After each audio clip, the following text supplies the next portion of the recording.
Pakruoth nyikwa Ramogi erokamano ahinya kuom keto Ramogi TV kaune wang' sae chenro maro mar ang'ich welo ma kama wabiro nyisi weche mosebedo katimore pacho ka gi kuonde mopogore opogore bende. Bang'e wabiro go mbaka kaendie gi Charles Owino ma en jatend dag tudruok mar sirikal mano saa 3 e buch jopiny, kaso bang'e wabiro wuoyo gi Willis Otieno bende maben okil. Wabiro go mbaka e wach mar golo apisi jalup jatend piny Kenya Rigathi Gachagua. Nitiere geno koso yo mane mpaka mwadhi goyo to bang' kane ka koro saa e Senate ang'o madhi timore, idhi many ng'at machielo to ng'at machielo no dhi tiyo nang'o. To maendi e kethruok mar siasa mar jalup jatend piny Kenya Rigathi Gachagua koso yo mano mbaka mang'no go e buch jopiny saa 3 imbe dwaher winjo pachi 2-3-6-0. Wantiere ka gi Wilson Ochuka, Jakabuoch Kobita, an kaka pile nyinga Trevor Ombija, Janding'o Panga, Jonyakach Deno Ombija Taya, Nyakwar Guoko cha pesa. Magi weche manyien ma wan go.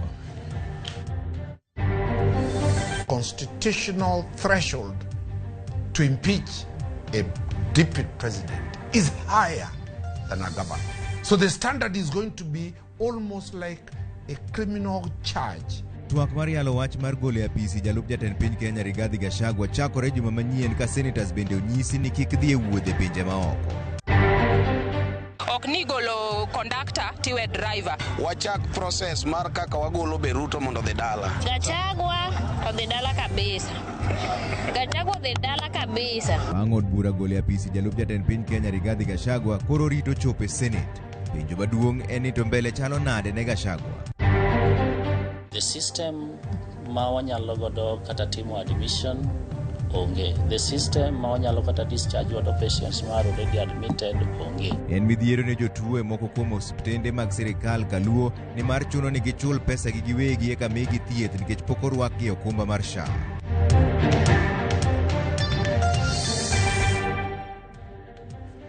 Erokamano kuom keto Ramogi TV ka wachaka ni weche manyien ni od bura mar Senate ochaka yanga chenro mar twak mar golo jalup jatend piny Kenya Rigathi Gachagua e kom, kendo ng'ado ni twak makamano ibiro tim e nyim senators duto ma ok komiti mar jokanyo 11. E chenro no manenore kaka ma okasi, Gachagua biro duoko penjo tarik 17 dweni ka senators bende koro nyisi ni ok ginyal wuok e pacho ka nyaka twagno rum ngeso tarik 19 dwe mar 10 higa montiere ni. George Bati biro kelo ni wachno bang' dakika moko matin mondo winja ni ang'o madhi timore, lakini kapok wachopo kanyo, jaked ne ratich oganda Bob Njagi en achiel kuom ji ma yande ondhi kod apisas mag obila kitudo kod jiwo tulo e kinde ng'anyo mag Gen Z ma yande otimore pacho kaendi. Bob mane oyudo thuolo mar twak kod jofwambo e boma ma Kitengela olero kaka yande sirikal ma pacho kaendi osande. Owacho ni pod biro dhi nyime kod kedo ne oganda jo Kenya e yudo ratichgi. To Bob en achiel kuom ji 3 ma yande ondhi kod obila Kitengela e kinde ng'anyo mag Gen Z mane sundo piny owacho mondo wit oko chik omenda mar higani.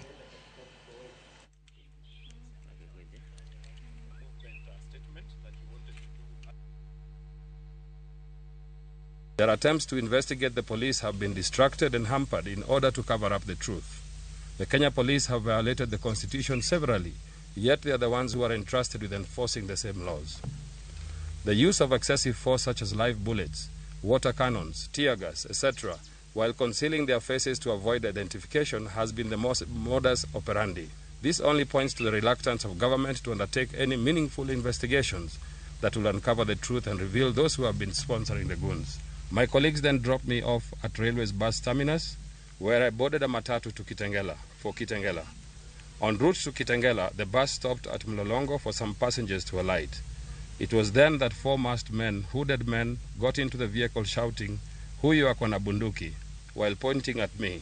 When this press conference was called, the DCC of Isinya instructed the AP commandant and the DCI Kitengela to come and disrupt a legal press conference invited by a man that has suffered in the hands of this criminal regime. We want a free Kenya that has got an accountable government, a government that is functional, a government that is going to to shape the future of tomorrow.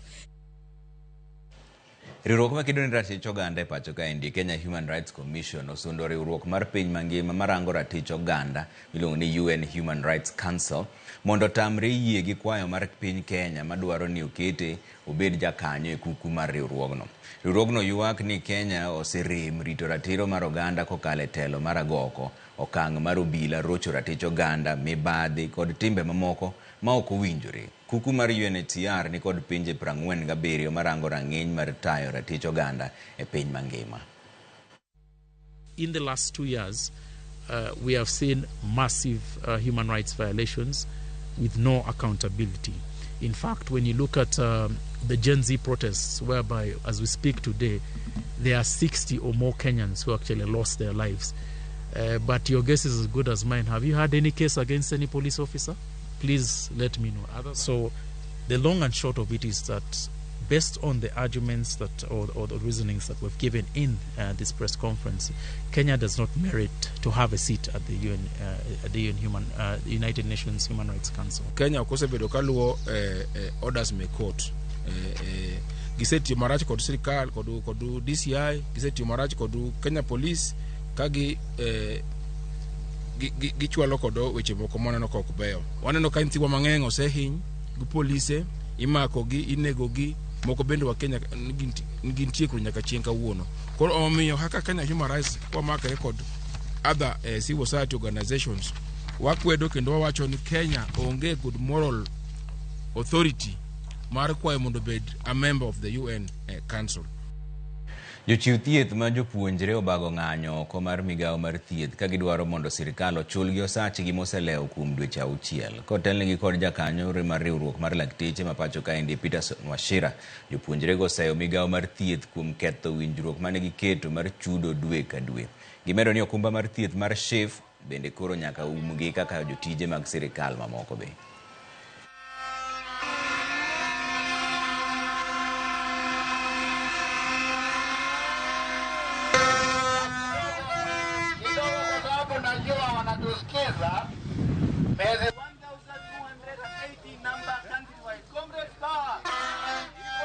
They sat here, I'm sure you were invited. It's something that was actually televised. And they were launched into the hospitals. You know, sometimes we are fond of launching everything. And they were given contracts. They actually signed those contracts here. The contracts indicated that as they went for their internship, they were supposed to be paid every month. Now, 7 months into their internship, they have not been paid a dime. Despite everything, we are still working and we don't have a medical cover. Keeping in mind that in the medical field we have diseases that maybe one may contract accidentally, or in the event of his offering duty, he or she may have a problem. So we really request the ministry to hasten the process so that we get a comprehensive medical cover. As much as we claim that the doctors are saviors, but who is saving us?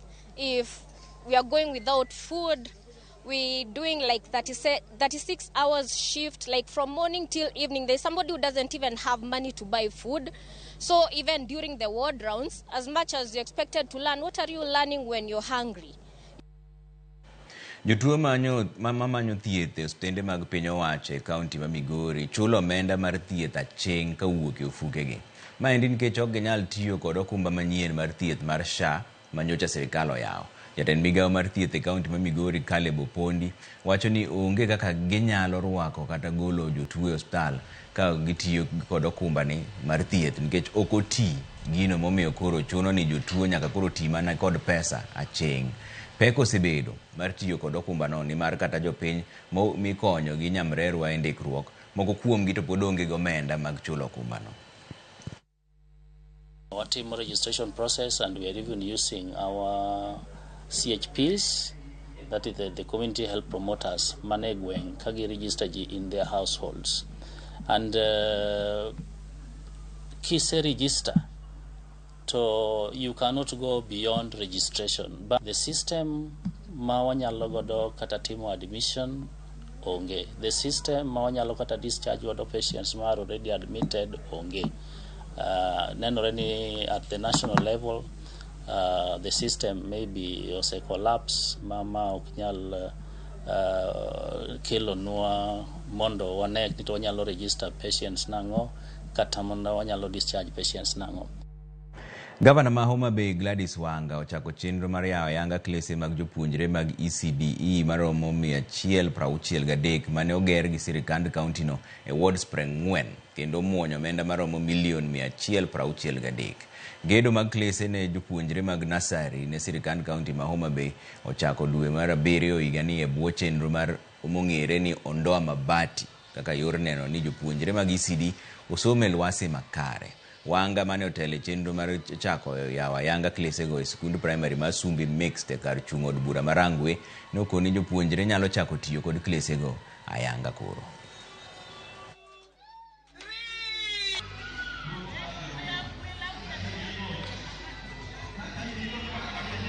Tie joma penjore ni to nyawang'ae biro mana launch class achiel oyo kawuono biro chaka yanga launching mar 163 classrooms across Homa Bay done over the last 90 days.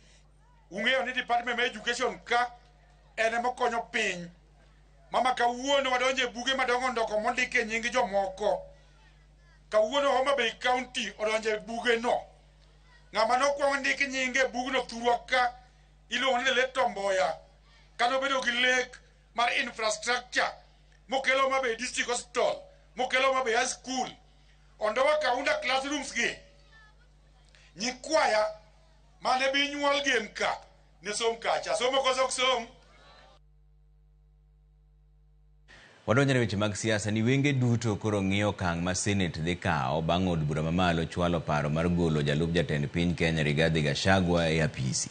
Moko kuom jolony e siasa kod chike neno ni ponono ni od bura mar Senate ogole e apis do dhi wito oko kang' ma kamano. Kaka jafwambo marwa mar siasa Chris Owino leronwa, okinde mamoko to wacho ni uma mar Gachagua e siasa ma pachoka koro osechopo e giko. Juma achiel mabiro dhi bedo thuolo malach ne jalup jatend piny Rigathi Gachagua e kinde ma od bura mar Senate dhi rese kata goyo musmal mogik e sanduk mare e weche mag siasa. Bang' jo od bura 282 goyo ombulu mar thiche oko chieng' tich ariyo, od bura mar Senate dhi goyo ombulu chieng' tich ang'wen juma manyien. Ponono ni senators 45 oyude kod ketho moro amora kuom ketho duto 11 ma itudego, Gachagua biro dhi pacho. Gachagua kata kamano nigi ratiro mar dhi e doho mamalo poni od bura mar Senate othiche oko. Penjo maduong' en ni to bende nitiere geno moro amora ni bad migawo mar doho nyalo dhi reso yie mar Gachagua kuom nimo. Okil Kamaloka Dunstan Omari wacho ni en kod geno ni doho mamalo dhi duoko Gachagua e apisi poni od bura mar Senate othiche oko. If Senate approves, then he will go to the courts. In the courts are not going to look at the tallying of the voters. The courts are going to look, one, was due process followed? Public participation. Article 47 will save Gachagua. That is one point. There was no public participation. Kata kamano, okil Kamaloka Ochieng gor kod Kenneth Amondi to neno ni mar Gachagua oserumo. Biro bedo matek kabisa mondo mi court ma Kenya overturn the process. The reason omiacho kamano en ni interest mar court kabisa impeachment proceedings onego bedi kaluwore gi the process, the due process. Matiende ni in kaka deputy president benu mi chance mar keto response mari bende ne oyieni ma ibiro before the Senate gi wakinde ni mo winji oterie do to kiwach gik ma jomoko setimo iwacho acha ni an okela ka nikech kama to mae kaka duoko to kinya wacho ni ayieni asetimo ma to nasetime nikech ng'ato notime nikech niwinjo ko wacho ni president be ne ka ne deputy kia no wewi IG kata notimo kama koro embo wachno timo kama nikech nosomo koro mano oseyieni gino notimo koro mano admission koro nis part okapar kodhi do to dhi tony maybe Senate nya konye but Dunstan Omari Ochieng gor kod Kenneth Amondi owinjore e paro ni wach maduong' ma Gachagua nyalo keto geno mare e doho en wach mar kawo pach jopiny. King'iyo dwaro mar kawo pach jopiny kata miluongo ni public participation en gima courts otemo wuoye mang'eny ahinya, ma bende king'iyo ka nithicho Governor Wambora mane gimomiyo nodok ofis kane wacho ni ne ok openj jopiny wach. Kata kamano, Dansan Omari onyono tiende piny ni doho dhi wito oko bura mar thicho oko Gachagua e wi chenro mar kawo pach jopiny ma owacho ne otim e yo mawethweth. The decision of the Supreme Court is that presidential elections end at the polling station. So, were those people who voted Gachagua at each polling station asked that question? So, on that one question alone, Gachagua will be saved by the court. Korka korgi, Ochieng Gor kod Kenneth Amondi, yango ni geno makamano dhi muonyo pi, nikech onge chik malero e yo malong'o kaka onego tim chenro mar kawo pach jopiny. Gima gidhi yiengore ahinya en mar dayo dho jopiny no, gidhi wacho ni procedure gi time nokomi jopiny thuolo moromo mondo gi debate kata mondo gichiw pachgi e wachni. Koro gimnyalo wacho ni thuolo nok nitie moromo mar jopiny chiwo pachgi, kata kamano court be biro ng'iyo ni parliament notemo within that short time mane gin gono, thuolo machuok mane gin gono, ne gitemo. Ochieng Gor medo lero ni onge kama chik oyango ni nyaka kawo pach jopiny e wi chenro mar thicho oko jalup jatend piny. Danstan Omari olieko ni ponono ni Gachagua odhi e doho, bura mare dhi yware kuom thuolo malach, gino madhi miyo bed e apisi nyaka yiero mabiro. The courts are likely to stay the decision of the High Court, of the Senate. And the courts have 4 layers. Kenyans, you are aware about the BBI. It started from the High Court, ended at the Supreme Court.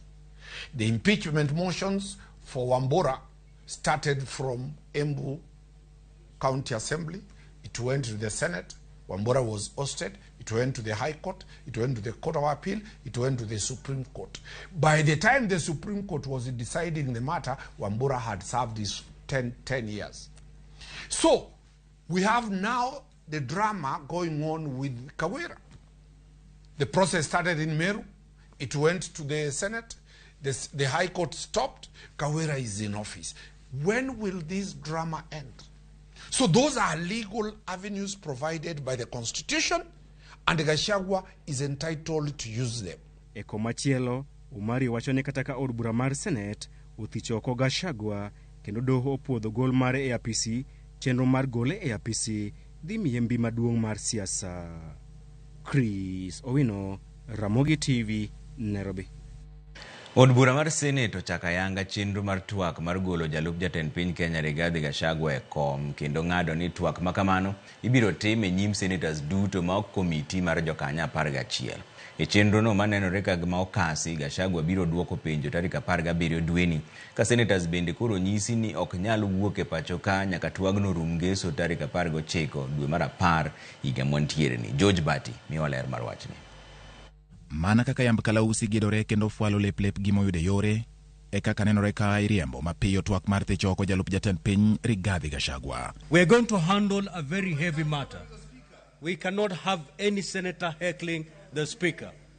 As we go to this impeachment, you need to behave, Senator Wambua. Leave the chamber now. Matin ni seche 12 bang' jood bura mamalo thicho oko jalup jatend piny Rigathi Gachagua otieno manyoro. Andika ne ochwale od bura mar Senate kaka chik dwaro, kendo senators ne ochako twak margi okinyi makawuono. Just add an extra day so that the accusers, which is the National Assembly, can have elaborate time to present their case, and also the Deputy President can have the time to present their case. If we find ourselves that we are just done with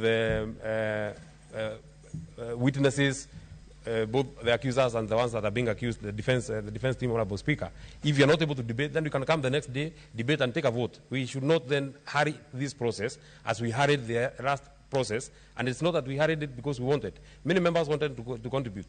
I would really hate to see a situation where we end up the way we did with the Kawira case.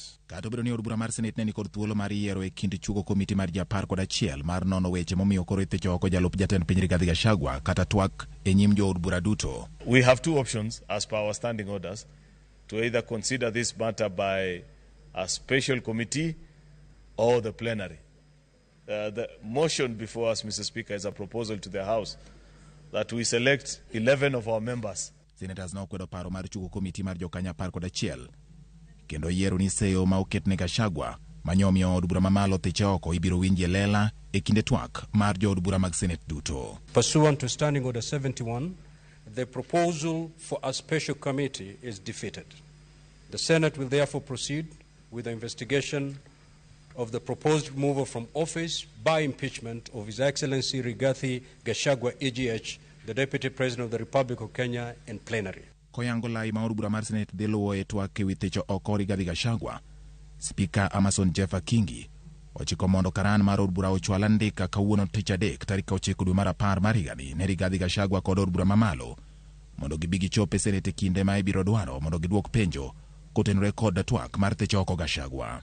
Honorable Senators, in line with the schedule of activities for an impeachment hearing and plenary, I hereby give the following directions. A. The clerk to issue invitations to appear to the Deputy President today, Wednesday, the 9th of October, 2024. B. The clerk to issue invitations to appear to the National Assembly today, Wednesday, the 9th of October, 2024. Kaluwore ni od bura mar Senate ni kod ndalo 10 mar twak kendo ng'ado bura ewi wachno, Spika Kingi bendo nyiso kweth mag Rigathi kod od bura mamalo mondo chwal duoko margi ne karan mar Senate wuok tich tarik 14 mar dwe mar 10 higani ewi gwelo margi mondo gibi gichop giduok penjo e od bura mar Senate. The parties to file the responses with the office of the clerk of the Senate by Monday, the 14th of October 2024 by 5 p.m. Bang' timo kamano, karan mar od bura mar Senate ibiro dwaro ni ochwal andika mar duoko mowuok kuom kweth mar Rigathi Gachagua kod od bura mamalo chieng' wuok tich tarik 14 dwe mar 10 kapok senators twak kanono ketho ma itudo godo Rigathi Gachagua tich adek kod tich ang'wen mar juma manyien ka Gachagua ibiro dwaro mondo chop e nyim Senate tich ang'wen tarik 17 mar dwe mar 10 mondo duok penjo. D. The clerk to circulate documents received from the parties, including the plenary hearing program, to all honorable senators upon receipt on Monday, 14th of October 2024. And the Senate shall then investigate the matter in plenary on Wednesday, the 16th, and Thursday, the 17th of October 2024. The Senate is accordingly guided. Kaluwore kod thuolo matin ma od bura mar Senate nigo e koloseo moket ne Gachagua kendo goyo ombulu mar thicho kata reso Gachagua, tendo od bura mar Senate ogolo chik ma kumo wuodhe mag senators kadhi e pinje maoko. Jotend komiti mag Senate bendo nyisi ni onge bura mora mora ma ibiro bagi oko mar Nairobi, kendo buche te ibiro time boma ma Nairobi kochakore kawuono nyaka ngeso tarik 19 mar dwe mar 10 mar higani. Chikni en mar ni senators oyudo thuolo mar golo pachgi e twak e wi thicho oko Rigathi Gachagua e od bura mar Senate. Poni e kinde goyo ombulu senators ma ok tin ne 45 osiro okang' mar od bura mamalo, Gachagua ibiro thicho oko ayanga kaka jalup jatend piny. Poni senator thicho oko Rigathi Gachagua, inyalo tame mako apisi mora mora mar piny owacho kata chung' e lemo mora mora mar siasa, to bende ok obiyudo chudo mar aheri ma imiyo jalup jatend piny motieko thuolo mare mar bedo e apisi. E kinde ma od bura mamalo to nyosi nyiso chung' margi kendo thicho oko Rigathi Gachagua 281. E ndalo 10 mabiro wenge biro ng'iyo od bura mar Senate ka bende gibiro riwore kod jowetegi mag od bura mamalo kendo thicho oko Rigathi Gachagua kata ka gibiro pogore kodgi paro kendo reso Gachagua. George Bati, Ramogi TV. Udodogi weche mag siasa bang' daka matin to ang'e ni wacho nang' ka endi ari adek auchiel nono makamu wacho ni Trevor nyisi Gachagua ni mbele racho chiem chuth. Kamano makamu. Ramogi TV weche manyien biro no makare sana Rapogi ka Nyamkago ka ma otis tinga oganyo mar Rapogi. Ramogi TV Trevor Polo Nyango Kandra Lingo Asembo anenu maler inda kwayo ni jalup ker omed lemo kabisa nikech mbele bet pek. Aneno ka Abdala mar Katito wacho ni alamo kinyi gi odhiambo ni jalup ker otiek tije nikech jijo richo te. Ero kamana ahinya Ramogi TV ma Pastor Mundi otiche mar gemo nyinyore mos na jaoda maero Sara Tieno mano Nyaseme gi Archbishop Odhiambo Gora gi Samuel Atongo gi Bishop Ochieng Angela gi Uma Kaleb. Erokamano geno ni yudo mos. Wadhi yuyo moro machuok kudogi weche manyien bang' dakika matin kik idhi mabor ahinya.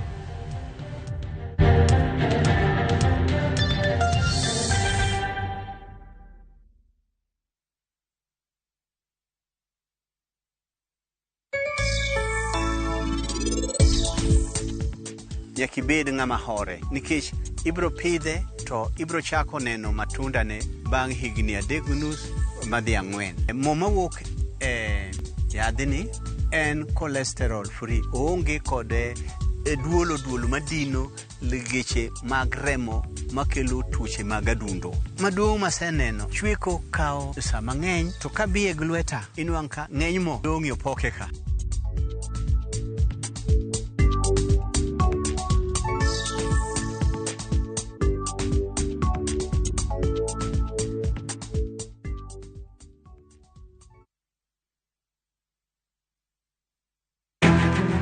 Wakelo ni chenro mar ohala kod lony gi dongruok mopogore opogore. Ohand kinyosi nigi pesa kitimo gima dwarore. Weche makende moa kuom jogo makelo lokruok e ngima dhano. Ohala ber nikech ohala puonji managerial skills. Lek ma in go iriembe mineni gigo chopo. Chakre gi jogo mane ochako ohala manyien. Kalure gi kaka nachako gi kuma achope, ohala ni en ohala maber. Nyaka jotelo molony e timo ohala. Akwayo jodala wate odogi ohala. Ne pek mane gikalie. Pod waonge uhuru mar ohala. Loch mane giyudo kod kinda mane gitimo e manyo gik mabeyo beyo. Ka jaohala ok inyal chako project ka ionge gi market. Tudri gi Cleophas Oluoch e ohala gi mwandu. Tich Ang'wen ka Tich Ang'wen chakre saa 1:45 otieno.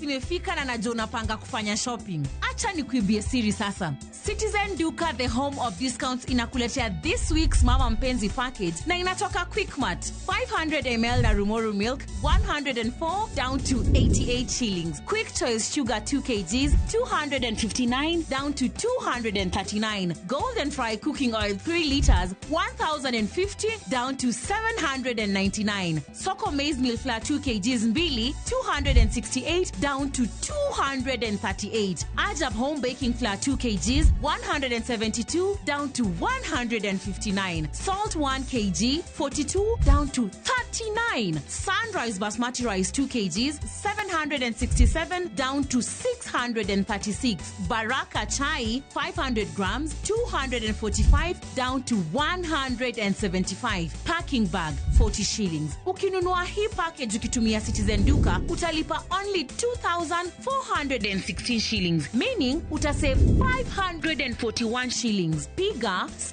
*487*5# na ulipe saizi ka stock bado iko. Ukishalipa utapata confirmation message. This means that you can go to Citizen Duka counter ya any Quickmart supermarket yenye iko karibu na wewe and you get to collect your product. Unangoja nini? Si ulipe saizi ka stock bado iko na enjoy discount yako. Citizen Duka, the home of discount.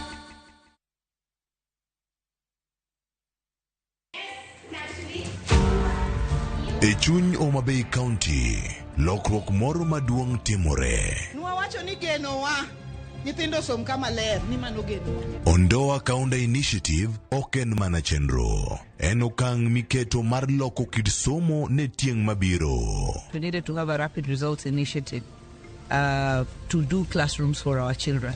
And this is what we call the Ondoa Kaunda classrooms. E bwo telo mar gavana ma Homa Bay County, Honorable Gladys Wanga, chenro no kelo kanyakla ji, jotelo mag gwenge, jonyuol kod jopuonj. Local materials, local. Sama chieng' podhe odiochieng' machielo e dala ma Homa Bay, geno mar bedo gi ngima maber e kinde mabiro nenore maler e wang' nyithinde. This team has done a very good job. They have used their resources well. The Ondoa Kaunda Initiative, Tich Ang'wen, chakre saa 12:30 odhiambo, mana e Ramogi TV. Kik bai.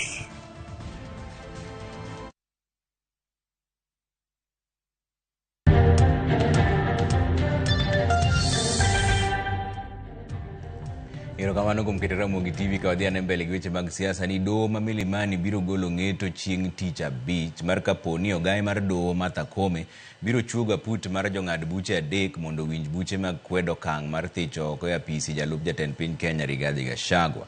E buchego oriwo mano mar kwedo yo manyocha otago od chenro mar kawo pach jopiny. Okinde mag Gachagua ka otelnegi Paul Mwite wacho ni od bura nyo ok oluwo chike tayo chenro mar kawo pach jopiny. Wacho ni Gachagua nyo ok omi thuolo mar luoko nyinge.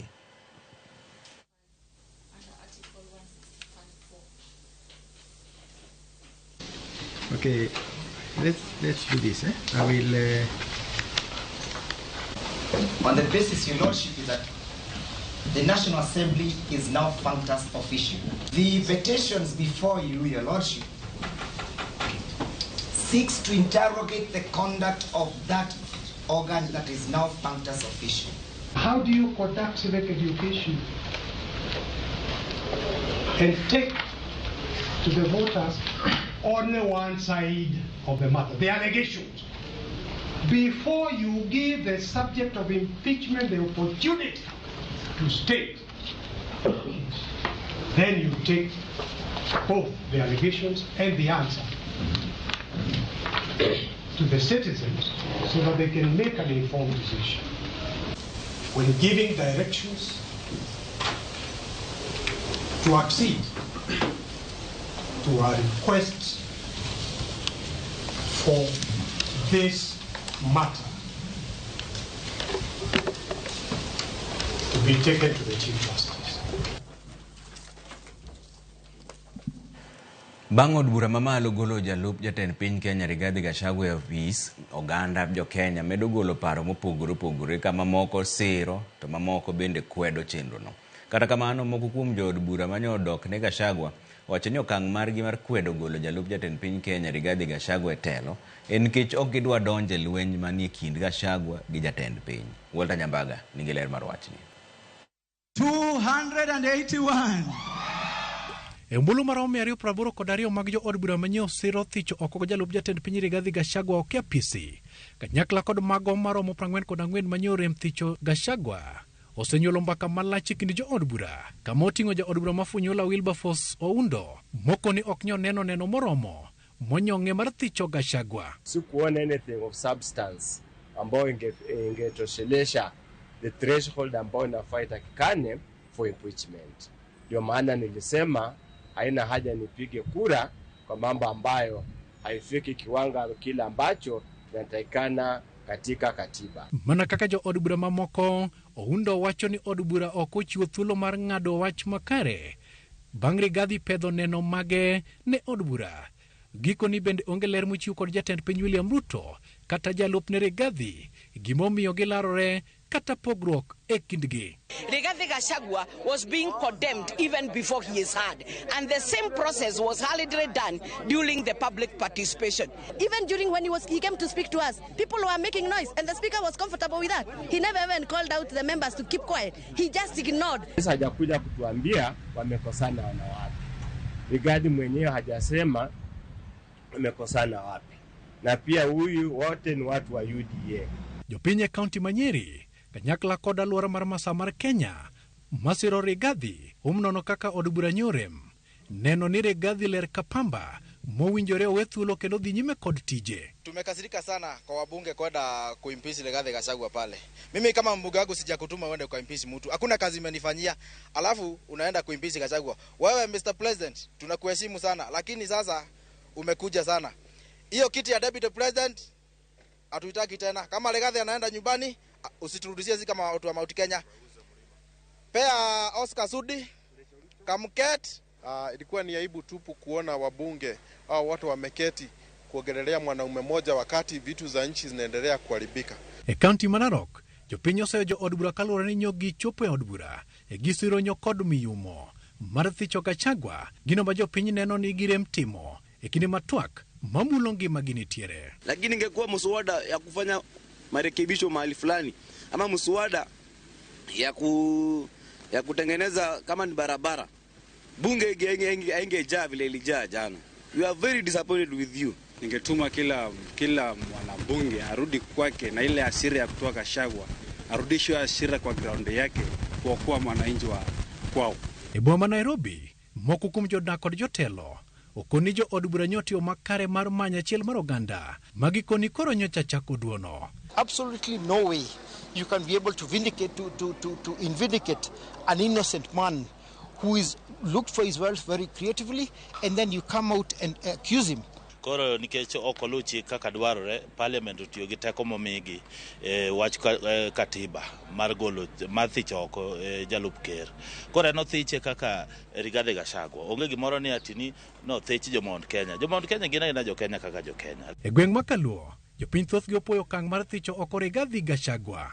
En midhiero miwuoro ma wan kaka jomatindo nwaneno kaka Gachagua ng'ama ne ber ne Ruto sama ne giyierore koro duogo bedo marach ne Gachagua rudi kasi impeachment mar deputy president to neno noromo godo ok ni golo conductor tiwe driver. Ere kaka wagolo achiel dong. Gachagua odhi dala kabisa. Gachagua no chaji ahinya. Kata doko ni od bura mamalo nyothicho oko jalup jatend piny Rigathi Gachagua ya PC. Geno okorumo ni mar od bura mar Senate biro yudo thuolo makende mar winjo neno modhi chwale nyime ma nyalo miyo seneta go musmual mugik kata chak miye ngima kendo e apisi. Walter Nyambaga, Ramogi TV. Ler mar od bura, Nairobi. Kwa kani jodak ma Siaya oyudo resruok e thieth mar tuo sukari bang' riwruok mar Chronic Disease Society of Africa bago thieth kanyo. Chenro no mane obagi e kar tiegruok mar Siaya KMTC noywayo jopiny moyudo resruok mag pim kod thieth.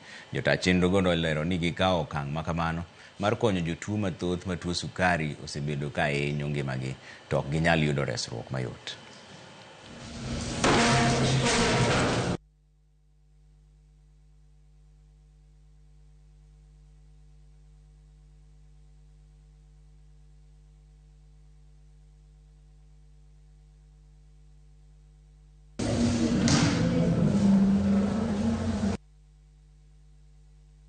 We aim to diagnose as well as help manage them, give them information that they can use to help even when they are at home and on follow-up in their local health facilities. And of course, at the eventuality to prevent complications which are related to these two conditions, which are mainly related to issues related to the heart and chronic kidney disease. So our aim today is to screen the population and to be able to pick up any issues that might arise as a result of this. We have realized that the disease burden of diabetes in this area is very high. And if you look at the population of the people, they don't have any access to a diabetologist or an endocrinologist. So partnering with Kenya Diabetes Study Group, we had a privilege of talking to the secretary, Dr. Nicola Okech. Dr. Nicola Okech comes from this area and she wanted to give back to the society here. So she wanted to see patients who are already living with diabetes here and see if they're having good patient journeys and tracking their quality of life. Today I was lucky to have come for a free medical camp at the SIA Medical Training Center. It was a very humbling experience. Madaktari ni wazuri. I got free medication for 1 month. Board mar riwruok mar jota wuodhe mag ndeke Kenya Association of Air Operators dwaro ni non kendo winjruok mane obedo e kind sirikal kod kambi mar Adani mar chiwo alap mar ndege mar JKIA. Riwruogno wacho ni winjruok makamano ok ochopo kare dwaro mar chik kendo dhi ataro gi okenge mowinjore luw e winjruok e kind sirikal gi kembe mag ji giwegi. Riwruogno wacho ni chiwo alap mar JKIA winjore otim e yo ma huyanga kendo kembe winjore omi thuolo mar piem. Nimechukua record.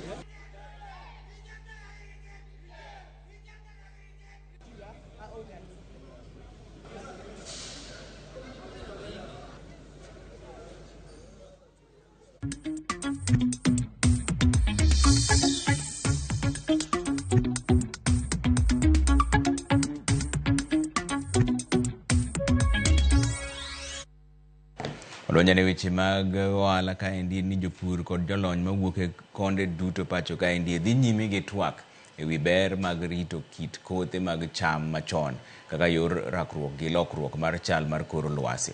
Kaka Millicent Adhiambo leronwa, kodhi machon go iyango ni nyalo loko kit pur ma pacho kaendi e kinde mabiro.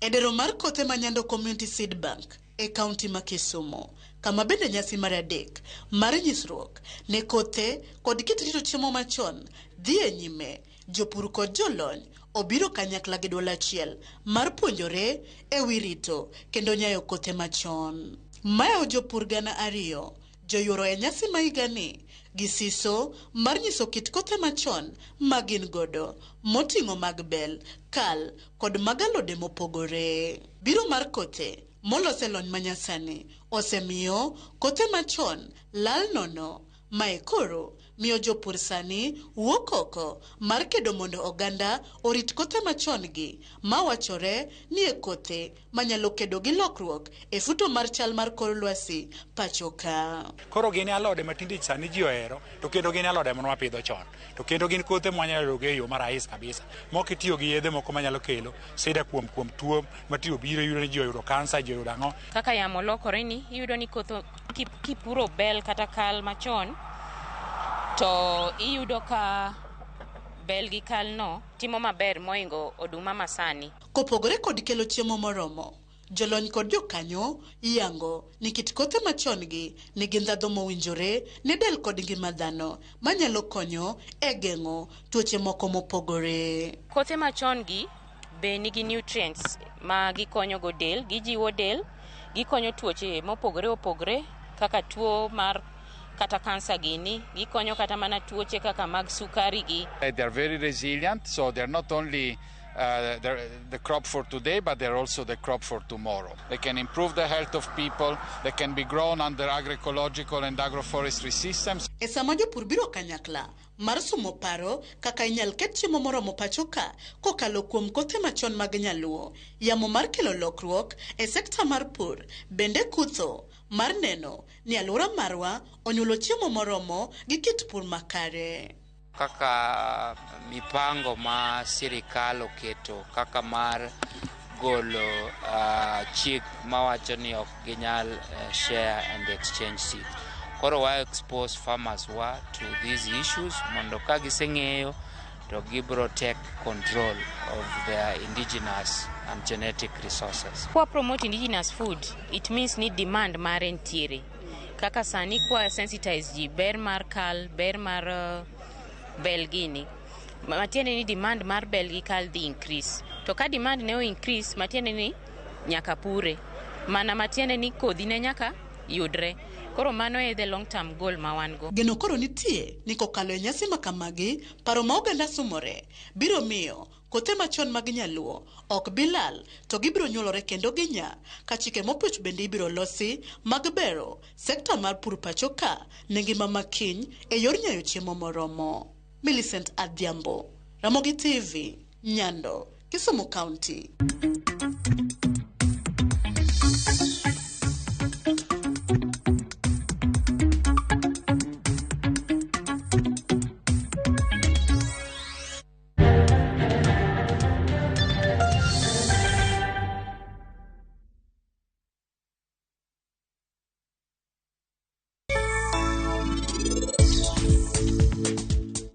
Owadwa, bende ing'eyo?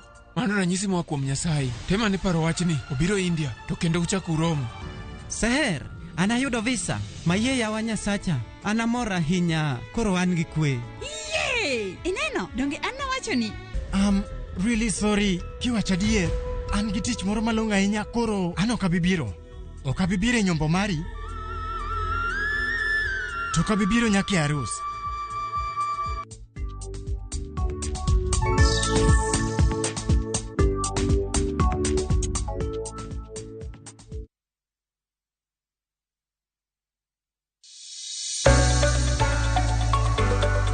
E piny kae, tije mag andika medo bedo manok kendo e okang' mamalo. Dhano koro manyo yore manyien mag tiyo gi nyalo magin godo mondo giyud omenda maginyalo konyore godo e ngimagi mapile. Riwri kodwa e chenro mar poko pogore, ka waluwo sigana mamulo chunji mopogore. Inspiration, mostly I watch movie. The other one, anongo inspiration, kuma daki in slum. Kaka giloko nyak makende, magin godo to bedo ohala makelo negi pesa. Kendo, ting'o ngimagi malo.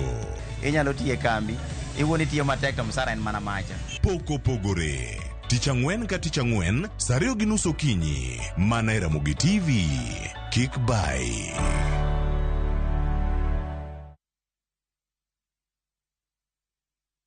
Président Benjamin Muteba. Juma ne nyapora moga jwange chenro mar tiedero wawuoye jaduong' Josat Nyokalongo mabende en band leader mar band maduong' miluongo ni Zaiko Langa Langa. Isegolo thum kaka system ya benda Dede nitiere kanyo. Tumbe madongo dongo ora ng'eni ngima gi chal nade ne gichako kure to gisechopo kure sama wawuoye ni. Owacho mane tiedero ka.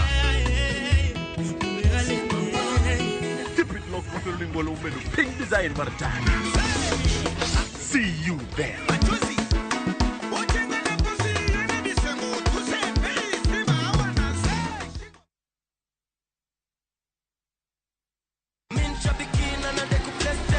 Brate, huu mwezi usiache life ikuweke kwa kona. Kama hivi shabiki.com tukupeleke na rada Boost account yako na 3 million in cash prizes on Shabiki Aviator. Kaza ndege yako to the highest multiplier, shinda 50,000 kila siku, halafu grand prize ya 350,000 Kenya shillings kila wiki. Jiomoshe na Shabiki Aviator. Shinda 3 million in cash prizes. Not for persons under the age of 18.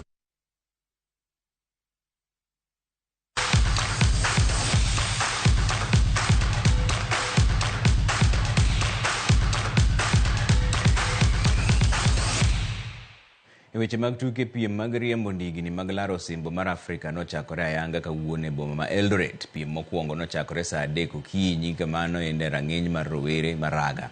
Bang'e no piem mar jok madonjo nodhi nyime ka jaloch moyangi en kidieny mopogore. Charles Kagima mawuok Uganda ema notieko thuolo mokwongo kod ka jok ma ochuo bang' loyo jopiem mamoko 68. Piem mar jok mamine Lucy Young mawuok South Africa ema nobedo jaloch. Giduto ne ginyiso mor margi bang' yudo loch e piem mag Afrika go. Tukego dhi nyime nyaka tarik 13 dwe ni. In position 9 and the intermediates 2 kilometer intermediate 2 load Victor Kujo Akbali from Ghana and Abdunur Lubega from Uganda. Chukwaka Andrew in third on that list. He needs to work harder to get closer to the top. I think I had extra wings because actually today is Uganda's Independence Day. So we are celebrating, I think, the 62nd independence exactly today. So that really powered me up. And I've lived in Iten or Eldoret or rather Kaptagat. Absolutely love the time trial discipline. Being a triathlete that you would do for Ironman and half Ironmans. So me and my time trial bike are good friends. And today just from the get-go was awesome. Just felt strong, felt on top of the power.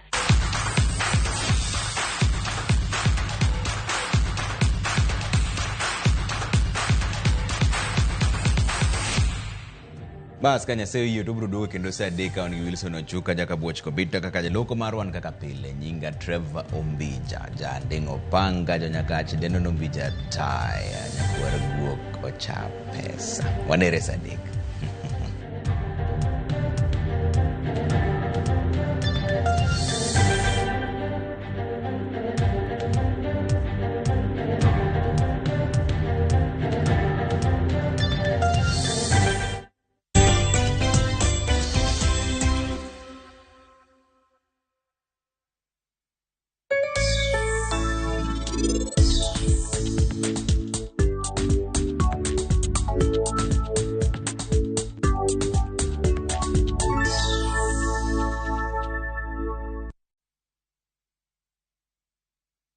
The festive season is more than a holiday. It's a time for family, joy, laughter, and creating memories that last a lifetime. What are your plans for this festive season? Whether you're dreaming of spending your